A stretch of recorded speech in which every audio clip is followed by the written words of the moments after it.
For the first 20 years of my life, I have always lived in a rented home जिसमें कभी घर के नल में पानी नहीं आता। Can you disclose your net worth? कुछ रियल एस्टेट वगैरह सब कुछ अगर मैं मिलाऊं तो कुछ शुड बी अराउंड 100 करोड़। मैंने मेरा पहला पैसा देखा इन 2018, तो उसके पहले तक जेब में कभी 100 कभी 50 रुपए होते थे।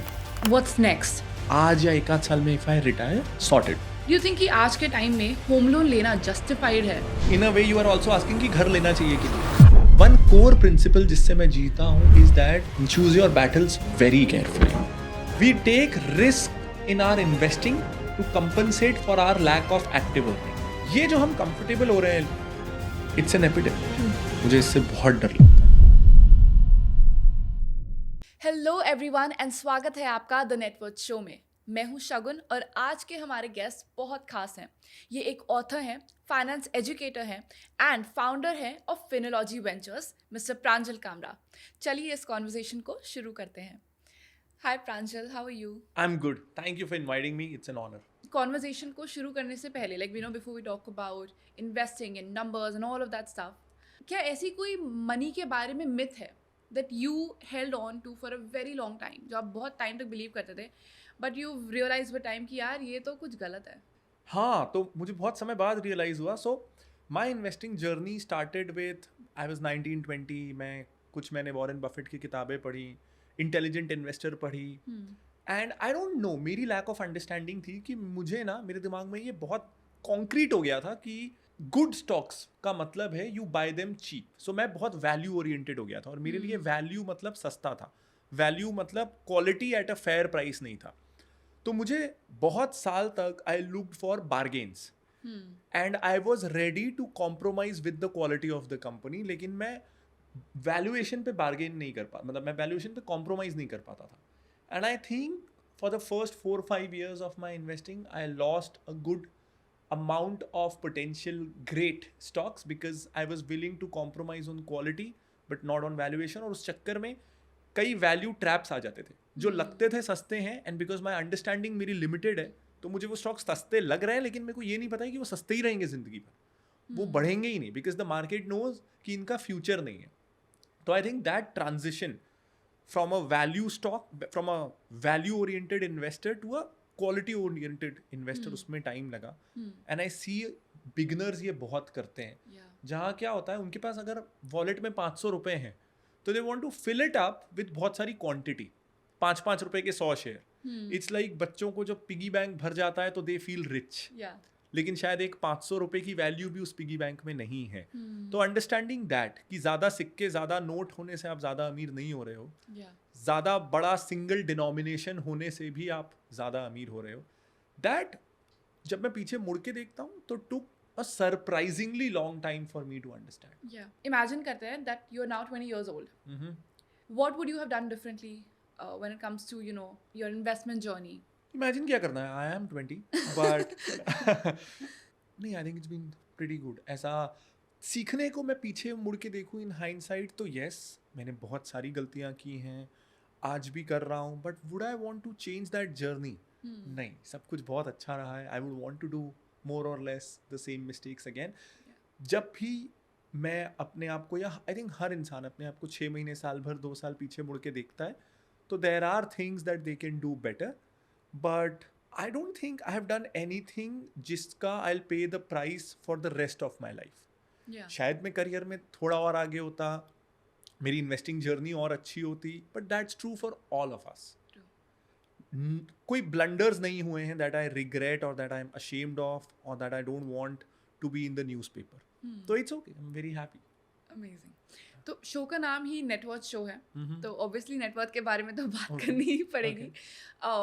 Can you disclose your net worth? And उससे ज़्यादा इम्पोर्टेंट ये है कि मुझे आपकी जर्नी जाननी है कि उसको बिल्ड करने का प्रोसेस कैसा था। I started as an investor, लेकिन फिर मुझे प्रोडक्ट्स बनाने में, स्केल करने में इतना मज़ा आने लग गया कि I became an entrepreneur first and investing पीछे छूट गई। तो by that change in attitude automatically ये हुआ कि मेरे मोस्ट पैसा मेरे बिजनेस में लगा। और अभी भी if I have money, I don't think stocks and mutual funds, I think Finology. तो thankfully most of my net worth is there Okay. But हमने कभी फंडिंग रेज नहीं की है, कभी राउंड, कभी इन्वेस्टर के पास गए नहीं, कभी जाएंगे भी नहीं. किसी भी तरीके से पब्लिक मनी से बिजनेस बिल्ड नहीं करना है अपार्ट फ्रॉम कस्टमर्स. तो आई डोंट नो, लेकिन जो एक रफ आइडिया होता है आप मार्केट में देखते हो, उससे मुझे लगता है कि at its conservative side Finology should be worth around 80 to 100 crores. Wow. और पूरा मेरे पास ही है, तो कभी डाइल्यूट नहीं किया है, तो या इट शुड बी अराउंड, कुछ रियल एस्टेट वगैरह सब कुछ अगर मैं मिलाऊं तो कुछ should be around 100 crores. Does it feel, good to kind of think of it that way? Because I think from what I know is that you come from a very middle class family, origins. So how does it feel to at least think of it this way, that I'm worth 100 crores? तो यहाँ पे ना मतलब मैं अपने लिए नहीं, मैं सबके लिए ये कहना चाहूँगा कि कई बार लोग इन नंबर्स से बहुत इम्प्रेस हो जाते हैं, लेकिन these numbers hardly mean anything. जैसे हम कई बार बड़े बड़े सेलिब्रिटीज़ के, बिजनेसमैन के नंबर्स देखते हैं, but we need to realise कि वो लिक्विड नहीं है. ये 100 crore मेरे पास तब आएंगे when I sell my business, और मुझे जिंदगी भर वही करना है, मेरा कोई एग्जिट प्लान नहीं है. तो that money will actually never come to me because I will never liquidate it. And that's true for most entrepreneurs. अगर उनकी वैल्यूएशन उनके बिजनेस से डिराइव हो रही है, और हो सकता है दे आर वर्थ 1000 crore, लेकिन अगर वो पब्लिक लिस्टेड कंपनी है और उसका 1% स्टेक भी बेचने जाएंगे 10 crore के भी, अगले दिन न्यूज में आ जाएगा कि प्रमोटर ने खुद की कंपनी का 1% स्टेक बेचा, एंड द स्टॉक पे लोअर सर्किट लगेगा, और उनका जो 1000 crore का वैल्यूएशन था वो 500 crore हो जाएगा. तो if I actually want to sell Finology, अगर अच्छा समय है तो शायद, या कोई डेस्परेट बायर है तो 200 crore भी मिल जाए. खराब समय है और मैं डेस्परेट हूँ तो शायद 50 crore ही मिले. और दूसरा ये कि मेरे खर्चे नहीं है. आई मीन मेरे को समझ में नहीं आता मैं कहाँ खर्च करूँ. आई थिंक मैं 3-4 महीने में एक बार ट्रैवल करता हूँ, तब I like to stay in a comfortable place और फ्लाइट टिकट्स.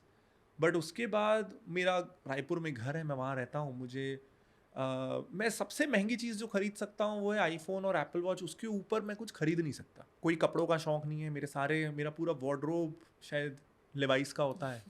मैंने कभी नाइकी से ऊपर के जूते नहीं पहने हैं. तो I don't know where to spend. Thankfully मेरे घर में सब वैसे ही हैं.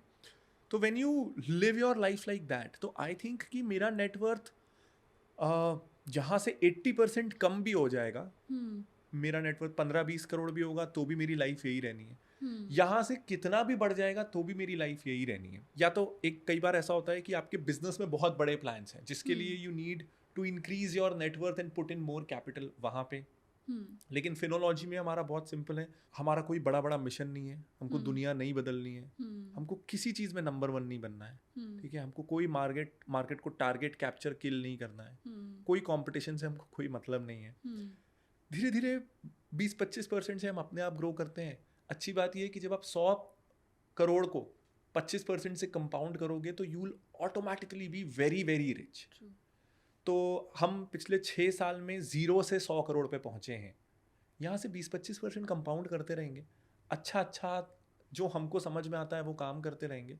So life is good, it's balanced. कोई सेल्स टारगेट्स नहीं है. हमारी टीम में एक है जो इनबाउंड मार्केटिंग संभालती है, but there is no marketing, there is no sales team, there are no sales target. किसी को 6-7 बजे के बाद काम नहीं करना होता है. वीकेंड्स में हम एक दूसरे को जानते नहीं हैं. My net worth is this. I don't want to compromise on this. मैं रोज़ क्रिकेट बैडमिंटन खेलता हूँ. मैं घर वालों के साथ, देयर इज माई नीस, मैं उसके साथ खेलता हूँ. मैं पेरेंट्स के साथ भरपूर टाइम बिता पाता हूँ. और आई थिंक हमारी 40 लोगों की टीम है. वो सब टू अ लेसर और मोर एक्सटेंट इस तरह की लाइफस्टाइल जी पाते हैं. And that is my net worth and I want to keep it that way. First of all very beautiful to put it this way कि आपकी नेटवर्थ है, you associate with the business of course, but you're not running after the money, you're running after the freedom that it gives you. But tell me about this journey of building Finology of course, but then also thinking about the money aspect of it as you were building the business. So when you ask me money aspect of building the business, मतलब your personal finance, जो मेरा personal side है investments का, that is closely linked to where the business is, because that was my only source of income. और जैसा मैंने कहा, I was always and I am always tempted to, अगर कुछ सेविंग्स हैं तो वहाँ पुट इन करो. But apart from that I started, मैंने मेरा पहला पैसा देखा इन 2018 और आई वाज 25 देन. तो उसके पहले तक 1 रुपये भी नहीं था. मतलब लिटरली कुछ भी नहीं. जेब में कभी 100 कभी 50 रुपये होते थे और कुछ नहीं था. तो पिछले 7 सालों में, आई एम 32 नाउ, जो a lot of life events have also happened. तो जैसे मेरी बहन की शादी हुई, मेरी शादी हुई, हमने बड़ा घर खरीदा अभी कंपनी के लिए, we bought this big office, my wife bought a house, फिर कार्स खरीदी, तो वो सब जो पहली पहली चीज़ें होती हैं वो सारी पिछले 6-7 सालों में हुई. पेरेंट्स के लिए रिटायरमेंट फंड बनाया. तो I think middle class family zero से शुरू करती है, and even if you are doing very well, जो काम शायद आप 25 सालों में कर पाओगे because you ended up doing very well, आप वो 5-7 साल में कर लोगे. तो अब जाके सारे बेसिक्स खत्म हुए हैं, रियल एस्टेट इन्वेस्टमेंट्स हैं, सो आई डोंट नीड टू. सो जैसे मैंने काफ़ी, अपन इस पे भी आई एम श्योर बात करेंगे, बाय रेंट और ऑल ऑफ दैट, बट मेरा काफ़ी इन्वेस्टमेंट रियल एस्टेट में है, and that is because I have to think from my parents perspective also कि दे आर 60+ सेमी रिटायर्ड, तो उनको पीस किस बात से मिलेगा कि यार उनका senior living is sorted, they don't need to worry about finances, is when they see कि ठीक है एक दो एक्स्ट्रा प्रॉपर्टी है, वहाँ पे हमारी नेटवर्थ है. वरना क्या होता है ना बिजनेस में, because my father has a business background, even if your business is doing well, or say you're invested in stocks and mutual funds and that is doing well, they always worry about business डूब गया तो या stock market crash हो गया तो. They feel कि it's very very notional. They cannot be at peace अगर मेरी valuation is coming from that. And I am an emotional person. मैं बहुत ज़्यादा, I don't know how to use Excel, तो मैं बहुत ज़्यादा Excel से decide नहीं करता कि मुझे क्या करना है. Even in my business, I'm very instincts driven, and I think मेरे लिए इट्स वेरी इंपॉर्टेंट कि what makes my parents get a peaceful sleep, what makes them feel कि they are safe, and if real estate makes them sleep peacefully, I am not calculating it on an Excel. So that so I think whatever I have earned, काफ़ी ज़्यादा उसमें से business में री invest हुआ है, और उसके बाद सरप्लस जो हैं have gone in all these expenses that I've told you. We've talked about, like you mentioned कि आपने अपने बहुत सारे फर्स्ट देखे, first cars, first properties, but what about what's next? अब आपके लाइफ में फाइनेंशियली स्पीकिंग क्या अगले गोल्स हैं that you looking forward to, and how are you planning for them? So नहीं है, because I am financially free. मतलब strictly financially speaking, आज या 1-8 साल में if I retire, it's sorted. तो you plan for financial freedom. आप ये सारी फाइनेंशियल प्लानिंग करते हो फाइनेंशियली फ्री होने के लिए. वंस दैट इज डन, किस बात की प्लानिंग? मतलब ऑफ कोर्स आपको ये ध्यान रखना है कि you don't lose it, but last 10 years enough into finance कि आई नो इस पैसे से मैं गैम्बलिंग नहीं करने वाला हूँ.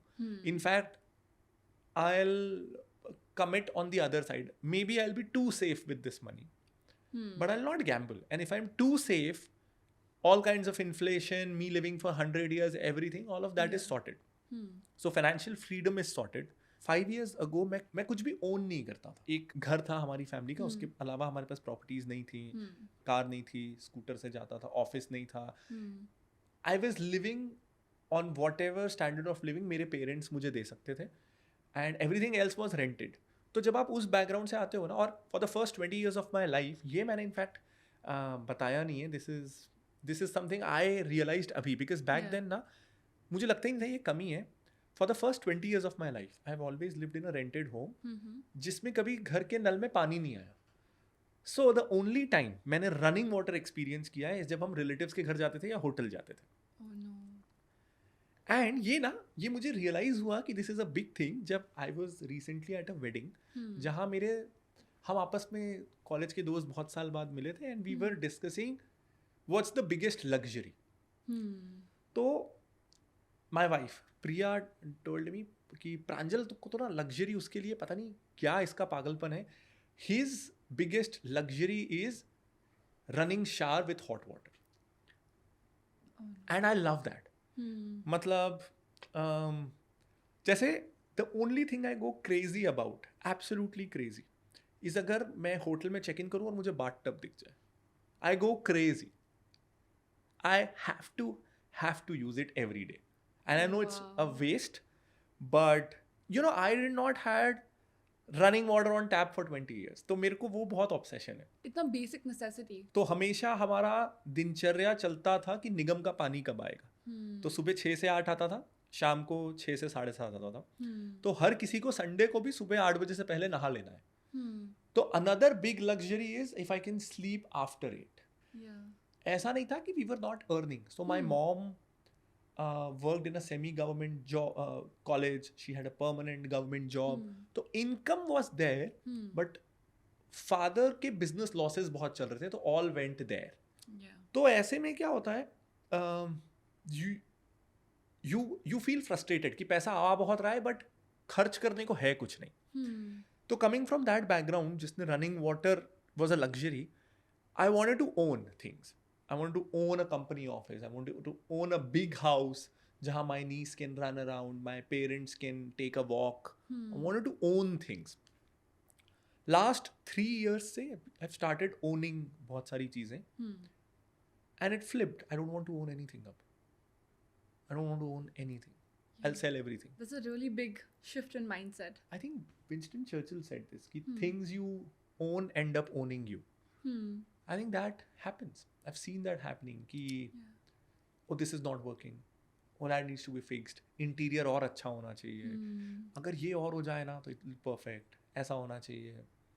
तो अब मुझे कुछ भी own नहीं करना था. I think next 1 year 2 year, except what my parents will absolutely वो comfortable नहीं रहेंगे, probably उनके लिए 1-2 चीज़ें छोड़ के whatever was for my consumption primarily. Just I want my company to go complete remote, sell our office.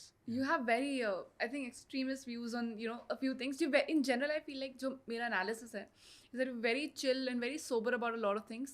And then you have these really, as a unique ideologies about a lot of things as well. So very contrasting sides of you. Okay. Very interesting.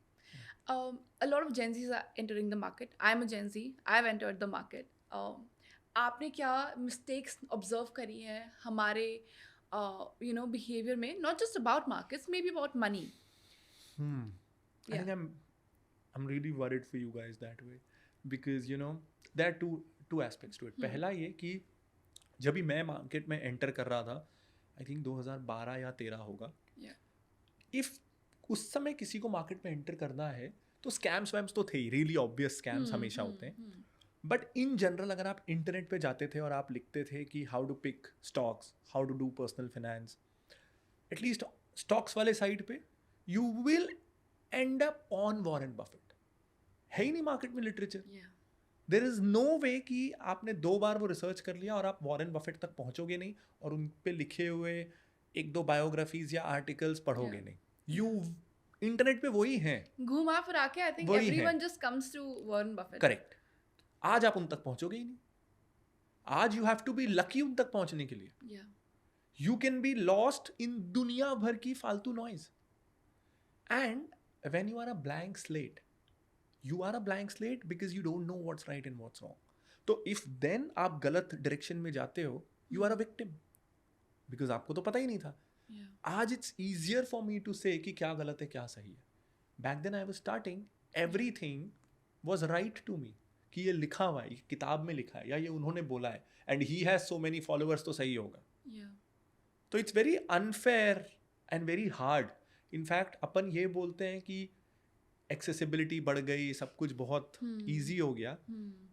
Easy हो गया access, but difficult हो गया the right path. It's very difficult. So I really feel bad. तो a lot of people, एक ये rough अंदाज़ा है कि जो मेरी ऑडियंस होती थी वो होती थी जिसने पहली बार यूट्यूब किया या गूगल किया what to do in the markets या पर्सनल फाइनेंस. नाउ बिकॉज मैं बहुत शॉर्ट फॉर्म कंटेंट नहीं बनाता, मैं मल्टी बैगर ट्रेडिंग ये कंटेंट नहीं बनाता जिससे बिगनर अट्रैक्ट होते हैं. नेचुरल एक शिफ्ट आया है जहाँ मेरी नेचुरल फर्स्ट टाइम ऑडियंस अब वो है जो एक बार हाथ जला चुकी है, जो एक बार लॉसेस कर चुकी है. अब मेरी नेचुरल ऑडियंस 20-22 साल के फर्स्ट टाइम इंक्विजिटिव लर्नर्स नहीं है. वो वहाँ है जो उनको डेडिकेटेडली सर्व कर रहा है, और वो मोस्टली गलत सर्व कर रहे हैं. Another broader thing and big money is at play here is that we are being systematically made more and more comfortable with the concept of taking debt. EMIs, personal loans, all of that. और again Excel sheet पे मैं कई बार देखता हूँ ना, तो these deals make sense कि zero cost EMI है, तो मेरे को साल भर तक पैसा देना है, मैं मतलब FD वाला इंटरेस्ट ही बचा लूंगा, मेरे को 12 महीने में पार्ट्स में देना है, तो it makes all the sense. कई बार सच में कोई प्रोसेसिंग फी नहीं होती, इनफैक्ट कई बार EMI लेने पे कुछ एक्स्ट्रा डिस्काउंट भी होता है, तो it makes sense. My brother in law is fond of off roading, तो हमने एक जिम्नी खरीदी, एंड वो जिम्नी में ऐसा ऑफर था, अगर आप लोन में लोगे ना तो 1.5 lakhs extra discount, 10% of the car. Great. अब लेकिन मैं तो लोन पे लेने गया नहीं था, मैं तो अपफ्रंट लेने गया था. तो मैंने उनसे पूछा कि और अगर मैं पूरा पैसा दे के लूँगा, बोले नहीं, तब आपको वो 15 लाख की पड़ेगी, आप EMI पे लोगे तो 13.5 लाख की पड़ेगी. कहा ओके, और मिनिमम लोन कितना लेना है? तो उन्होंने कहा 1 लाख भी ले सकते हो. I said great. 1 लाख में शायद 10-12% इंटरेस्ट था, तो मैं साल का 12,000, और मैंने कहा कितनी जल्दी बंद कर सकता हूँ? कहे साल भर में बंद कर सकते हो. तो मैं लाख रुपए में 12,000 दूंगा, 1.5 लाख डिस्काउंट, 1,38,000 का फायदा. ऐसे ठीक है, लेते हैं, makes all the sense on paper. वो बंदा आया, और जब वो आया ना, तो वो कुछ उनका प्रोसेस होता है कि आप ब्लैंक चेक साइन करके दो, RC हाई प्लेज्ड होगी फाइनेंस कंपनी के नाम पे, and I felt okay, I am not doing it. And there was another reason, I felt nervous, क्योंकि मैं जिंदगी में पहली बार लोन ले रहा था. तो जब आप पहली बार लोन लेते हो, you feel nervous. And I realised, मैंने आज अगर ये 1 लाख का लोन ले लिया और मैं ये ब्लैंक चेक्स और अपनी प्रॉपर्टी किसी के नाम प्लेज करने से यूज टू हो गया, देन टुमारो मैं बिजनेस में 1 करोड़ के लोन लेने से भी नहीं डरूंगा, because I am comfortable with the process, and I will start building my business on leverage. And I think that's happening all the time. Before we realise and EMI अभी recently, जैसे मैं Axis Bank का credit card use करता हूँ, I use it because कई business expenses हो जाते हैं, और मेरे पास एक ही कार्ड है, that's my debit card, that's my credit card. But अभी ना उनके पेमेंट पेज में क्या हो गया है, जहाँ आप OTP डालते हो कि यू जस्ट, उन्होंने 6 ऑप्शन दे दिए, 3 month EMI, 6 month, और उसके नीचे आता है कि पे इन फुल. मतलब इफ आई गलती से क्लिक उसमें से कोई button, it's converted into EMI. So converting into EMI इतना ईजी बना दिया कि it has become almost like paying 200 rupees a month for Netflix. कि नेटफ्लिक्स के लिए भी तो हम हर महीने EMI ही देते हैं ना. It's the same thing. You don't own Netflix, you get access to it, you get access to your iPhone, you keep paying a subscription, it's a subscription fee. ये जो हम कंफर्टेबल हो रहे हैं लोन से, इट्स एन एपिडेमिक. मुझे इससे बहुत डर लगता है. लास्टली, मुझे in finance there is a thumb rule, stay away from anything that's new and you will be safe. IPOs, NFOs, buy now pay later cards, new insurance policies, new fancy schemes, cryptos, anything. If it's new, it's not technology. आप technology में नई चीज़ें लेते हो, it's finance. जैसे जब हम दवाइयों की बात करते हैं, तो कोविड जैसी इमरजेंसी छोड़ दें, तो दवाइयाँ जब मार्केट में आती हैं, तो उनका 5 साल का मिनिमम डेवलपमेंट साइकिल होता है, 5-7 साल का ह्यूमन ट्रायल साइकिल होता है. वो 10-12 साल पुरानी होके आती हैं, बिकॉज वी रियलाइज गलत दवाइयाँ हमारी बॉडी को क्या कर सकती हैं. बट फाइनेंस प्रोडक्ट तो मैं आज सोचूं 1 महीने में इट्स लाइव, तो उसका ये मार्केट वैलिडेशन, वो अलग अलग मार्केट सर्कमस्टांसेस में कैसा परफॉर्म करेगा, ह्यूमन बिहेवियर का उस फाइनेंशियल इंस्ट्रूमेंट में इम्पैक्ट क्या होगा, ये एक सैंडबॉक्स में टेस्ट नहीं हुआ रहता है. आई थिंक हमने उसका कॉन्सिक्वेंस जब देखा ही नहीं है, तो आप उसका रिस्क तो आप एनालाइज कर ही नहीं सकते हो. इट्स वेरी सिमिलर टू दवाई. 10 साल से जो मार्केट में नहीं है उसको मत लो. तो क्या आपने फाइनली वो कार लोन लिया या नहीं? है, वो है, खत्म हो गया, या फिर भी लिया बट खत्म हो गया. मैं घर आया, मैं नहीं ले रहा बाबा.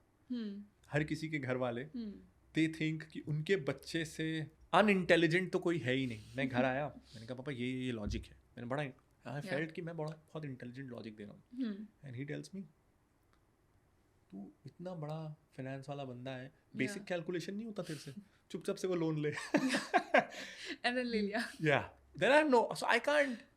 There's this thing that I respect him so much. He's the most phenomenal human being I know. अभी recently I realized कि मैं दिल्ली आ रहा था for some work and something. तो मैं और प्रिया जिम में थे, and मैंने उससे कहा कि तू भी चल 2 दिन, 2 दिन मैं भी फ्री हूँ, we'll roam around. तो बोली हाँ चल सकती हूँ. तो मैंने कहा अरे वाह बढ़िया, रुक जा मैं पापा मम्मी से पूछ लेता हूँ. शी टेल्स मी क्यों? एंड एंड पता नहीं क्यों उसने भी ऐसा बोला. And it made me think यार I am 32, I am married, मैं क्यों और वो मना नहीं करेंगे. It's not something against them. हम दोनों जा रहे हैं दिल्ली. तो but my first go to thing is that आज भी.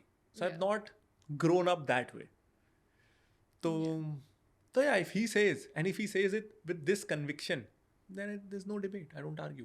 So one core principle जिससे मैं जीता हूँ is that fight very few battles and choose your battles very carefully. Agreed. हम ना हर चीज को जीने मरने का बना लेते हैं.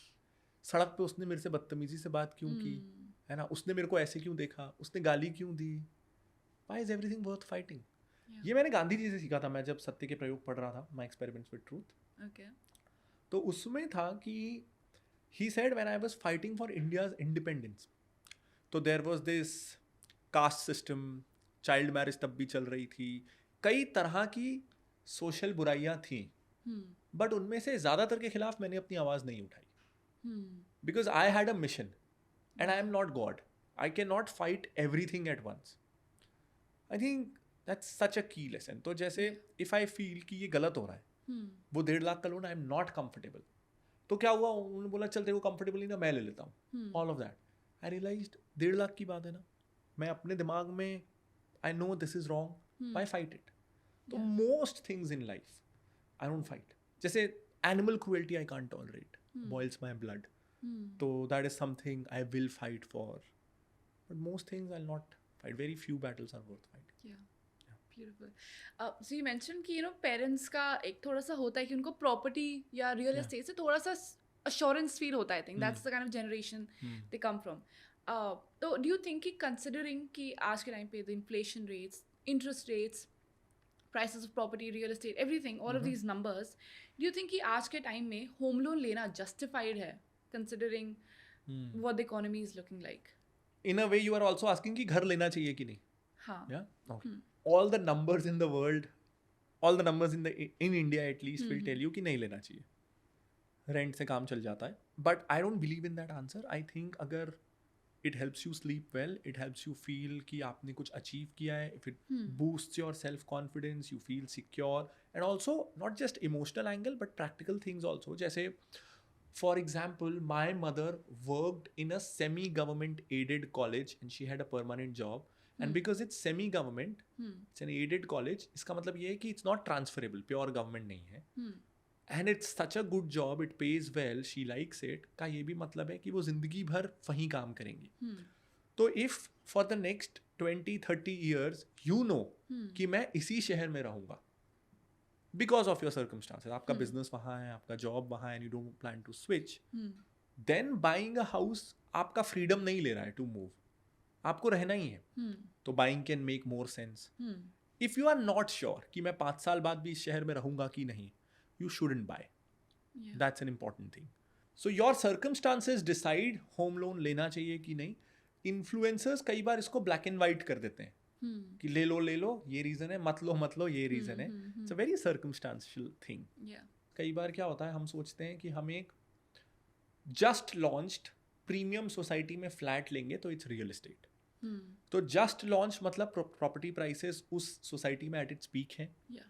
वो प्रीमियम सोसाइटी है तो वो थोड़ा सा लोकेलिटी के कारण है, but mostly fancy swimming pool and landscaping के कारण है. तो देयर आर 3 फैक्टर्स जो रियल एस्टेट नहीं है. रियल एस्टेट तो सिर्फ जमीन है. तो यू नीड टू रियलाइज कि हम जो ये मैट्रिक्स देखते हैं कि रियल एस्टेट ग्रोज बाय 12%, 13%, 15%, वो लैंड बढ़ता है. जब भी you are buying a flat in a 5-star society, तो you are paying a substantial amount amenities और एक्सपीरियंस के लिए. वो एप्रिशिएट नहीं होगा. अगर आप ये सोचोगे कि आज ये फ्लैट मैं 1 करोड़ का ले रहा हूँ और 10 साल बाद मैं इसको बेचने जाऊँगा तो वर्स्ट केस डबल तो हो जाएगा, 2 करोड़ में बिक जाएगा. वो इसलिए डिफिकल्ट होता है बिकॉज उसके बाजू में अब डबल ऊंची हाइट की बिल्डिंग आ गई है उसी बिल्डर की.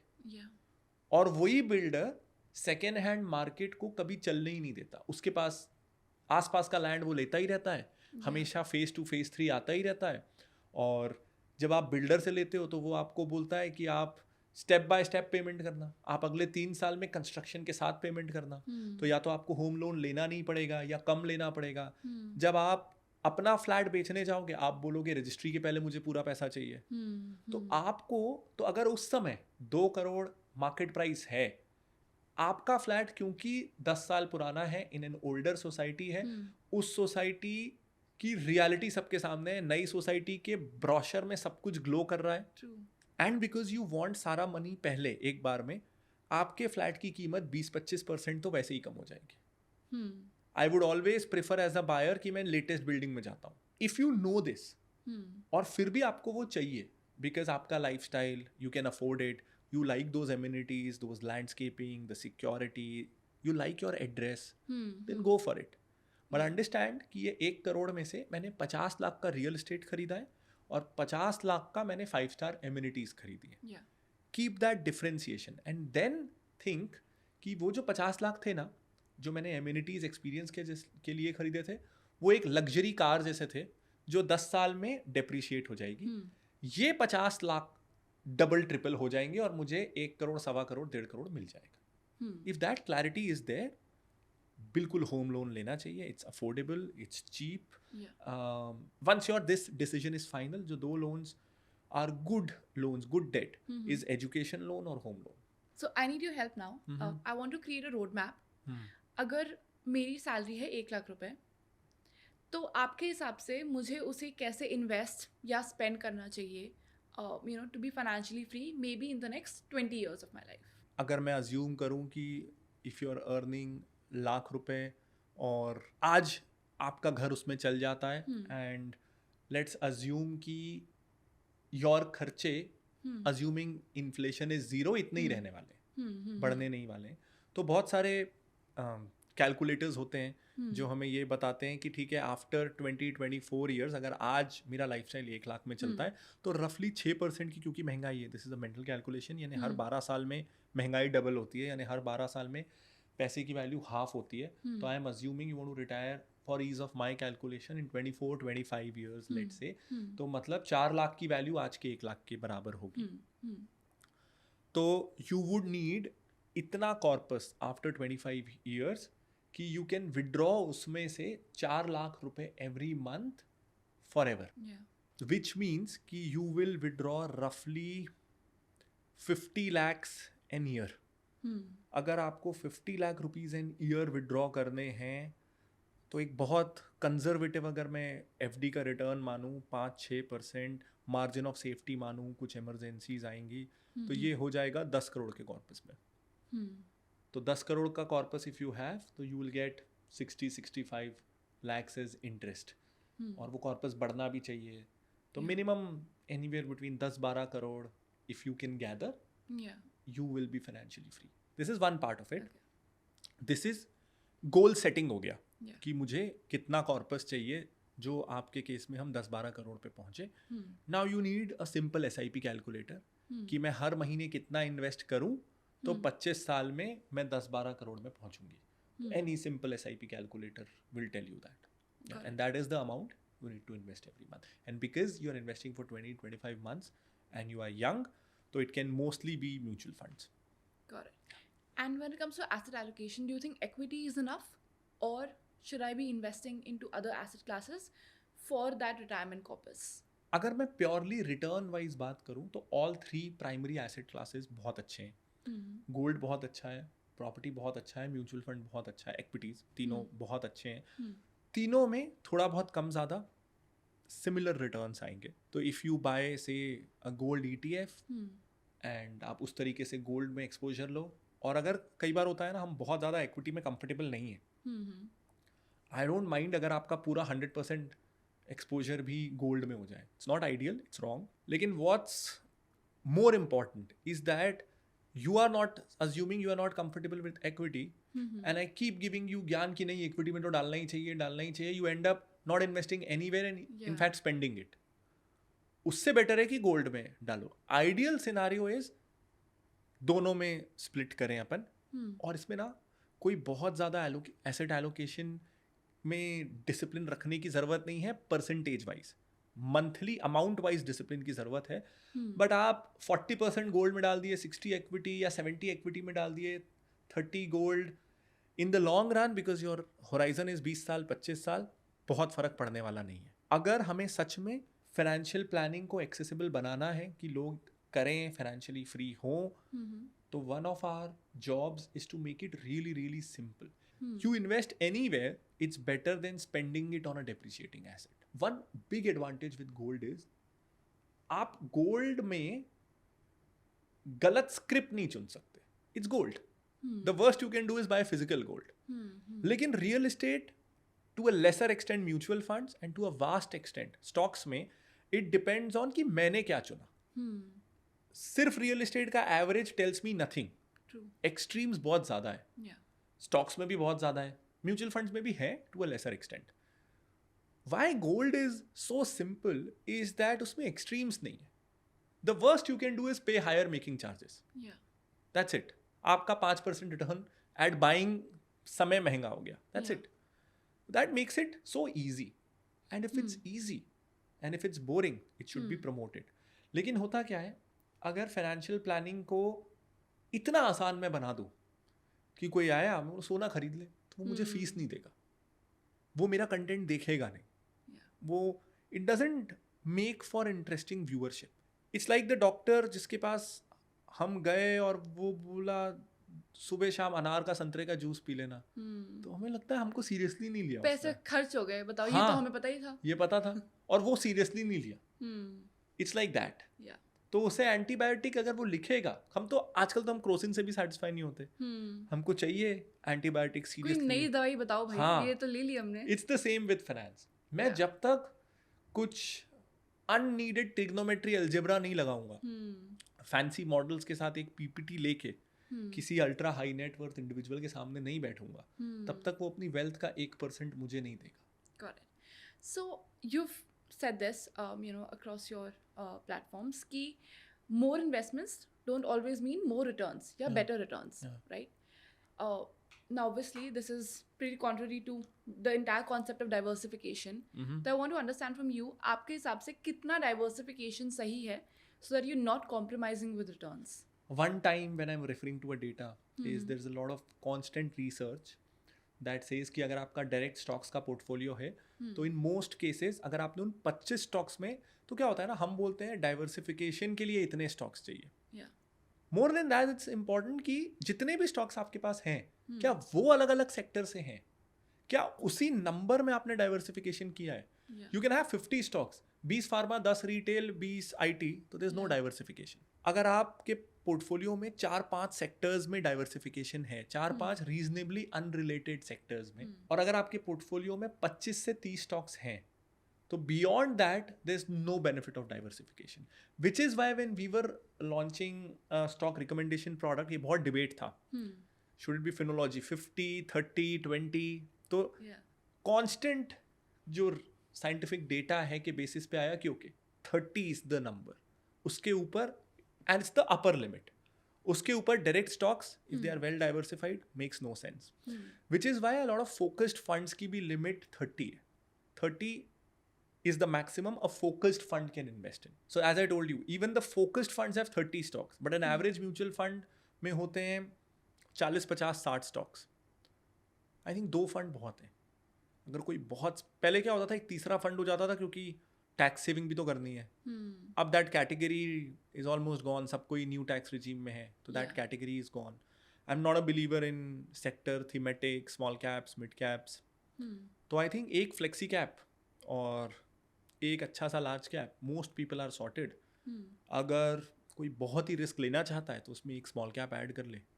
3 फंड्स डन. 3 से ऊपर क्यों लगेगा, it's very hard to justify. अगर कोई 40,000 to 60,000 अ मंथ अभी करंटली अर्न कर रहा है, डू यू रियली थिंक वो realistically in the next 30 years retire कर सकते हैं विद अ सफिशिएंट कॉर्पस?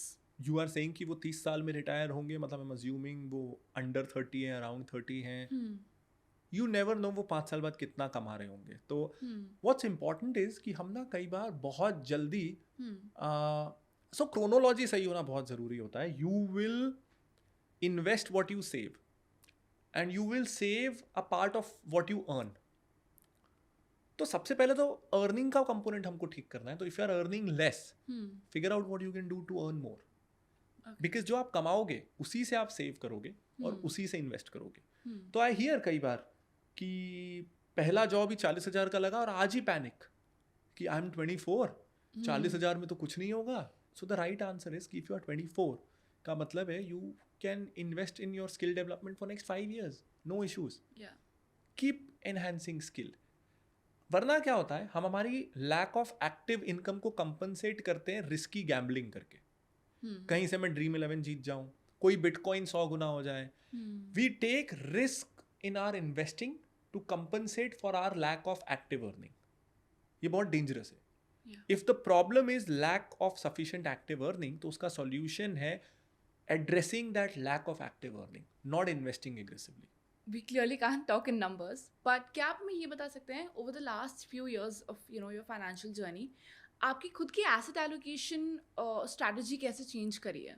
तो जैसा मैंने बताया कि 4 साल पहले तक वर्चुअली 4-5 साल पहले तक 5 साल पहले तक वर्चुअली जीरो रियल एस्टेट से now a large chunk of it real estate में गया है.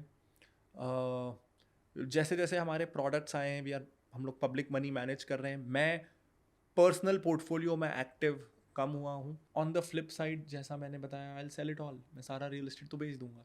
तो I will go back to where I was 2020, जहाँ it was 100% equity, almost 100% equity, थोड़ा बहुत gold. I think for the last 5 years आपकी financial journey काफ़ी इंटरेस्टिंग रही है, where you taken a lot of like opposite roads. I feel like a lot of flips.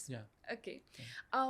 Inflation rates I think हर किसी को बहुत डराते हैं, especially for new investors कि यार बताओ inflation अब बढ़ गया, महंगाई बढ़ गई, ये हो गया, वो हो गया. तो हम अपने कॉर्पस को या अपने फाइनेंशियल प्लानिंग ऐसे कैसे करें कि we have a safe hedge against inflation? आपकी नौकरी लगी, सबसे पहले get a cheap term plan, 1 से 2 करोड़ के बीच का. आप 5 लाख भी कमाते हो, 7 लाख भी कमाते हो, तो 1 करोड़ का मिल जाएगा. Get that, it's very cheap. I think if someone is young, 1,000-1,500 रुपये महीने में मिल जाएगा. That's step 1. Second, घर में सबके लिए हेल्थ इंश्योरेंस 5-10 हज़ार रुपये में आ जाएगा. That's very cheap again. तो 2,000 रुपये महीने में आपका हेल्थ इंश्योरेंस और लाइफ इंश्योरेंस सॉर्टेड. सोचना ही नहीं है. लेकिन हम फैंसी स्कीम में फंसेंगे तो देयर इज नो लिमिट.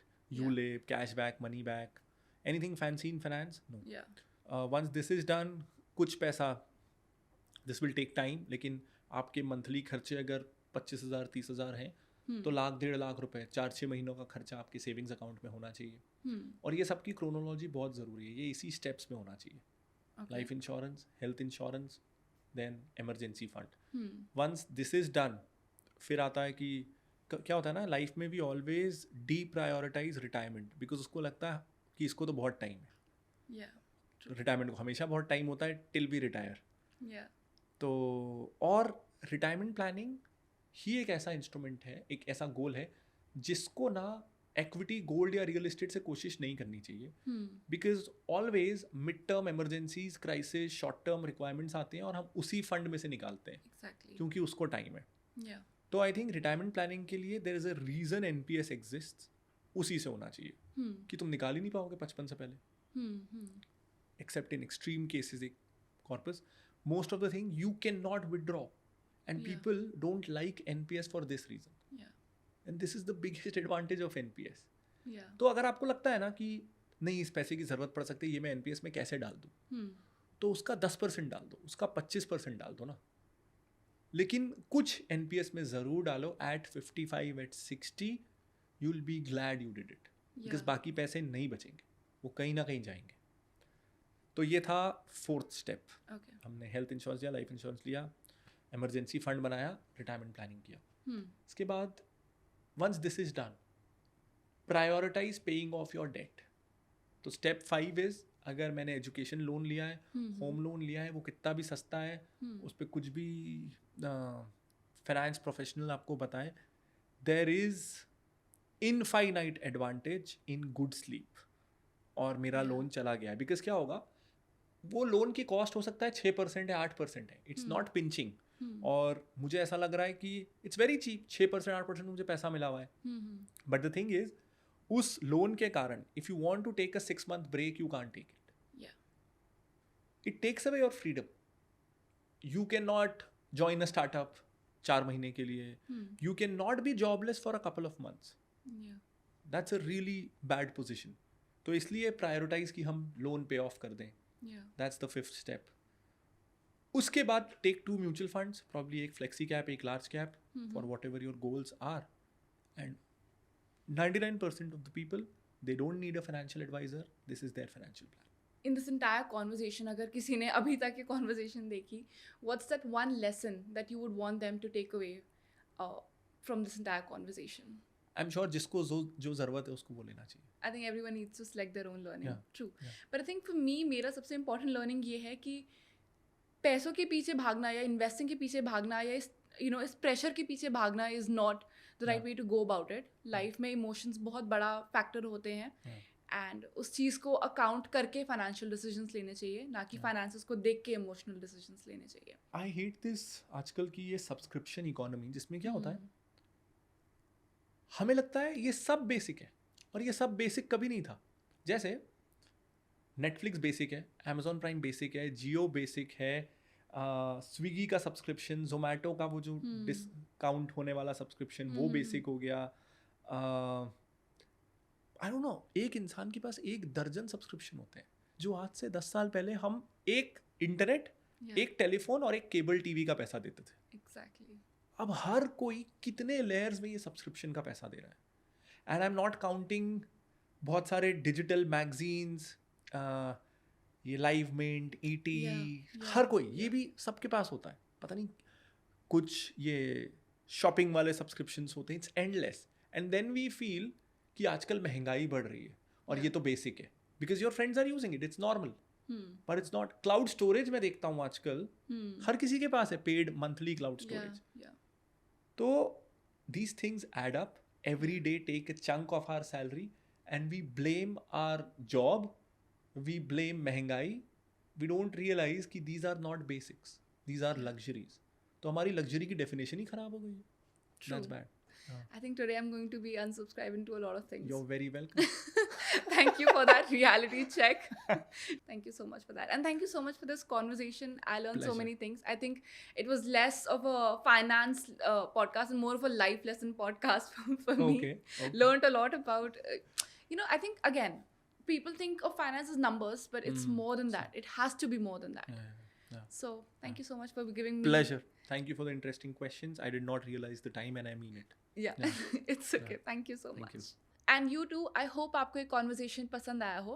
आपका सबसे बड़ा लेसन इस कॉन्वर्सेशन से क्या था, कमेंट्स में हमें ज़रूर बताइएगा. अब मैं आपसे मिलूंगी नेटवर्क शो के अगले एपिसोड में. Until then, take care. Investment in the securities market is subject to market risks. Read all the related documents carefully before investing.